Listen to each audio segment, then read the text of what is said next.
collection, so it points to the database and it builds a class library. It's a complete utility toolset, complete with Rails like scaffolding, database versioning and code generator, so it's got integrated versioning. It's a dynamic query tool that lets you use SQL Server and Enterprise Library without having to know SQL. And it's no OR map for extensive views and store procedures, so you're not locked into the ORM thing if you don't want to be. And what it says, this is what Subsonic does for you. It trims hours from your dev cycle, not only because the code is generated for you initially, but it's also maintained by Subsonic every time you change your database, it updates itself.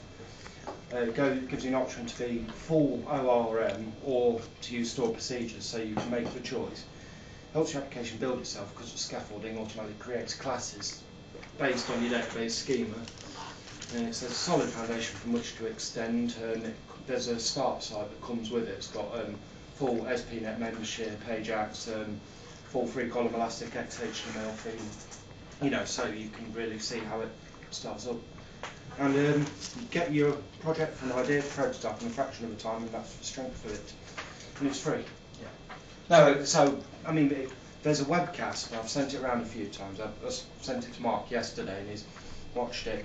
And basically, the guy points his project to the Northwind database, and he gets this product management system up and running in 15 minutes flat, because it writes the code for you, and it's absolutely awesome. It's inspired by Ruby on Rails, but the nice thing is that it'll do a lot of things for us, but without having to change the platform. So I'm thinking it's a very good potential option because it answers the problems that I've got with the plugin architecture, and it may give you guys the layer you need to propagate to the database without having to worry about writing all the code to do it. Yeah, we were fully aware that they exist. That was what I was just saying at the start, that we needed to do as a prototype with things as they work now.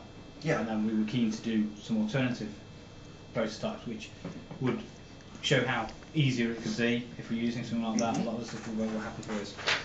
So, I think Ruby's just pointing out that don't just look at Hibernate. No, it was Hibernate was just an example of an OR map of it. Yeah, there's all sorts of things. I do like Hibernate. Me and Ed used it on a project in a role place, and it did resolve a lot of problems. But there was one issue. There's one thing that I really hated about it, and Ed will probably agree, is that we had to write all these XML config files representing classes, and Subsonic doesn't do that. It automatically creates this configuration for you because it reads the database to understand what your data is. So it takes all that hard work out of the process. And I'm a big fan of that. Yeah, I agree. I'm a fan of the XML. Give you more control. Yeah, well, if it's not, I'll say that Subsonic does as much or as little as yours. But this is where we go with it. I think the idea is that what we'll have is this is a presentation. We're not doing discussion now.